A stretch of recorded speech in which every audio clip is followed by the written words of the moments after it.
Life has a way of leading us through seasons where loss and regret weigh heavily on our hearts. There are moments when we look back and wonder where the years have gone, feeling as though they slipped through our fingers, leaving behind only emptiness and missed opportunities. The weight of wasted time can be crushing. Years spent chasing dreams that never materialized, relationships that ended in pain, health struggles that stole our vitality, or seasons of spiritual dryness where God felt distant. In those moments, it's easy to believe that what was lost can never be reclaimed, that the past is a burden we must carry forever.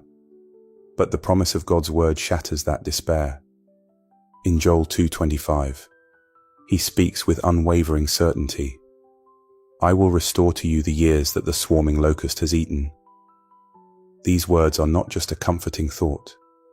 They are a divine decree, a guarantee that no matter how much has been taken, no matter how many years seem wasted, God is able to redeem them. To fully grasp the depth of this promise, we must look back to the people of Israel, who knew what it meant to lose everything. A devastating locust plague had stripped their land bare, leaving their fields barren and their livelihoods in ruins. This was not merely a natural disaster. It was a consequence of their disobedience, a season of judgment.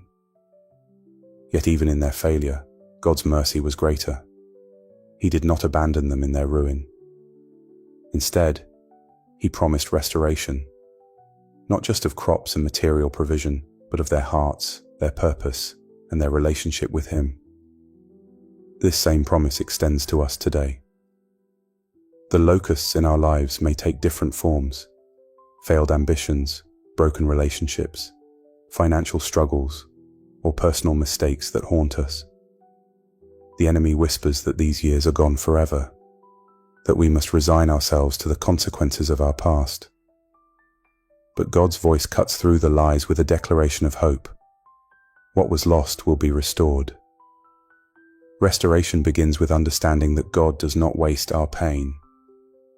Romans 8:28 assures us that, "In all things God works for the good of those who love him, who have been called according to his purpose." Every trial, every season of waiting, every moment that feels like a detour is being woven into a greater story. The very experiences that seem like setbacks become the foundation for something far more meaningful. God takes our brokenness and shapes it into a testimony, proof of his faithfulness that can encourage others walking through similar valleys. Consider the weight of that truth. The years you thought were wasted were never truly wasted in God's economy. He was working even when you couldn't see it, preparing you, refining you, and positioning you for what was ahead. The mistakes you regret, they taught you lessons that success never could. The heartbreak you endured, it deepened your capacity for compassion. The dreams that crumbled, they made space for something far greater than you could have planned. One of the most profound ways God restores our lost years is by turning our pain into purpose. The struggles we face are not meaningless. They become bridges for others. When we share our stories of how God carried us through darkness, we offer hope to those still trapped in their own. Our testimonies become lifelines, reminding others that they are not alone, that redemption is possible, and that God's power is greater than any past mistake or hardship. But restoration isn't just about repurposing our pain. It's also about renewing our joy. In Psalm 51 verse 12, David cries out, "Restore to me the joy of your salvation." There are seasons when the weight of regret or disappointment drains our joy, leaving us weary and discouraged. Yet God's restoration includes the return of something even more precious than time: a heart filled with hope. His joy is not dependent on circumstances. It is rooted in the unshakable truth of his love. When we fix our eyes on him, the heaviness begins to lift, replaced by a quiet confidence that he is making all things new. This joy, in turn, fuels a renewed sense of hope. We start to see possibilities where before we only saw dead ends. We begin to believe that the future holds promise. Not because our situation has changed overnight, but because our perspective has shifted. We realize that God is not limited by our past. He is already at work in our present, preparing a way forward. Isaiah 43:19 paints a breathtaking picture of this. See, I am doing a new thing. Now it springs up. Do you not perceive it? I am making a way in the wilderness and streams in the wasteland. God specializes in bringing life to places that seem barren. Where we see only emptiness, He sees potential. Where we feel stuck, He is already carving a path. The doors we thought were closed forever may swing open in ways we never expected, revealing opportunities we couldn't have imagined. This is the nature of divine restoration. It is not merely a reversal of loss, but an upgrade. God doesn't just give back what was taken. He multiplies it. He doesn't just heal our wounds. He uses them to make us stronger. He doesn't just reopen doors. He leads us into rooms we didn't even know existed. Yet part of trusting in His restoration means surrendering our timeline. We want immediate fixes, but God's process is often gradual, a journey of faith that deepens our dependence on Him. The waiting is not passive, it's active trust. It's in these seasons that our character is refined, our faith is strengthened, and our hearts are prepared to receive all that He has for us. And when His restoration comes, it is always worth the wait.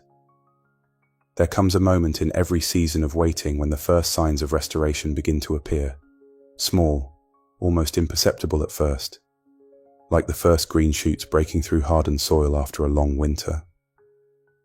It might come as a sudden sense of peace where there was once only anxiety, or an unexpected opportunity that aligns perfectly with the desires of your heart. Sometimes it's simply the quiet assurance deep in your spirit that God is moving, even when nothing has visibly changed. These are the fingerprints of restoration, the gentle reminders that He has not forgotten His promise. God's restoration is never partial. He doesn't just patch up broken pieces. He rebuilds from the ground up. When He says He will restore the years, He means all of them. Every missed opportunity, every tear shed, every dream deferred. His redemption is comprehensive, touching every area of our lives, our emotions, our relationships, our health, and our purpose. He doesn't just fix what's broken. He transforms it into something stronger and more beautiful than before. Think of a master craftsman restoring an ancient, weathered violin. He doesn't merely polish the surface. He carefully repairs each crack, restrings each note, and revives the instrument's original resonance. By the time he's finished, the violin doesn't just look restored, it sounds even richer than before. In the same way, God doesn't just cover our scars. He makes them part of a greater melody. The pain we endured becomes the very thing that gives depth to our story, allowing us to resonate with others in ways we never could have otherwise. This is why the enemy fights so hard to keep us fixated on regret. If he can convince us that our past disqualifies us, that our wasted years define us, then we'll never step into the fullness of what God has next. But the truth is, our past doesn't limit God. It becomes the canvas on which He paints His redemption. The very things the enemy meant for destruction, God uses for construction. The very years that seemed lost become the foundation for something far greater. One of the most powerful examples of this is found in the life of Joseph. His story was marked by betrayal, false accusations, and years of imprisonment, years that by all appearances were wasted. Yet in Genesis 50:20, Joseph declares to his brothers, "You intended to harm me, but God intended it for good." What looked like a detour was actually divine preparation. The very trials that could have broken him were the tools God used to position him for greatness. And when the time was right, God didn't just restore Joseph, He elevated him. The same principle holds true for us. The delays, the disappointments, The seasons of waiting, they are not evidence of God's absence, but of his intentionality. He is not in a hurry because he is not bound by time. He knows exactly what needs to happen in us before he can do certain things through us. And when his timing aligns with our surrender, the restoration is nothing short of breathtaking. But restoration isn't just about what God does for us. It's also about what he does in us. The process changes us. It teaches us to trust him in ways we never had to before. It strips away self-reliance and replaces it with a deeper dependence on his grace.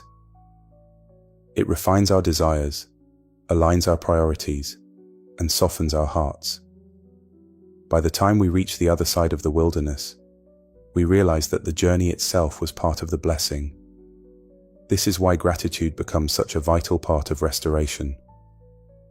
When we look back and see how far God has brought us, when we recognize his hand in every step, our response can't help but be worship. Psalm 30:11-12 captures this beautifully. You turned my wailing into dancing. You removed my sackcloth and clothed me with joy, that my heart may sing your praises and not be silent. True restoration always leads to praise. Not because every question has been answered, but because we've come to know the one who holds the answers. And yet, even in the midst of restoration, there may still be moments when the enemy tries to drag us back into regret. He whispers, "It's too late. You missed your chance." But God's word silences those lies with a resounding truth. I will repay you for the years the locusts have eaten. Joel 2:25. Notice the wording. He doesn't say he might restore. He says he will. It's a promise, not a possibility. This means that no matter how much time has passed, no matter how impossible the situation seems, God's ability to redeem remains unchanged. He is not limited by our mistakes, our age, our failures, or our circumstances. He is the God who brings dead things to life, who calls things that are not as though they were. Romans 4:17. If he can raise dry bones to life, Ezekiel 37, he can resurrect dreams we thought were long buried. So how do we position ourselves for this kind of restoration? First, we release the past. We let go of the what-ifs and the if-onlys. We forgive those who hurt us, and we receive God's forgiveness for our own mistakes. We refuse to let regret become an anchor holding us back. Second, we trust his process. Restoration doesn't always happen overnight. Sometimes it's a gradual unfolding, a daily walking in obedience even when we can't see the full picture. But every step of faith moves us closer to the breakthrough. Third, we stay expectant. We remind ourselves daily of his promises. We speak them over our lives, our families, and our futures. We cultivate a heart of gratitude, celebrating even the small signs of his faithfulness along the way. And finally, we prepare for the new thing. Restoration isn't just about recovering what was lost. It's about stepping into something greater. God doesn't just bring us back to where we were. He takes us further than we could have gone on our own. This is the hope we hold on to, that our best days are not behind us, but ahead. That the enemy's attempts to steal, kill, and destroy will always be met with God's power to redeem, restore, and renew. That no season of loss is ever the end of the story when God is writing it. So if you're standing in the middle of what feels like wasted years, take heart. The same God who promised restoration to Israel is making that promise to you today. He sees every tear, every prayer, every silent longing of your heart. And he is already at work, turning your mourning into dancing, your brokenness into beauty, your waiting into worship. The locusts may have stolen, but God is about to repay. The years may have seemed lost, but he is restoring them with interest. Heavenly Father, I thank you that your promises are yes and amen. Right now, I speak life over every area where the enemy has tried to steal, kill, and destroy. I declare that what was meant for harm, you are turning for good. Restore what has been lost, Lord, not just in part, but in full. Renew joy where there's been sorrow. Reignite dreams that have grown cold. Open doors that no man can shut. And in the waiting, let my heart remain steadfast, trusting that you are working all things together for my good. I receive your restoration now, in Jesus' name. Amen. If this resonates with you, declare Amen in faith. And remember, your story isn't over. The best is yet to come.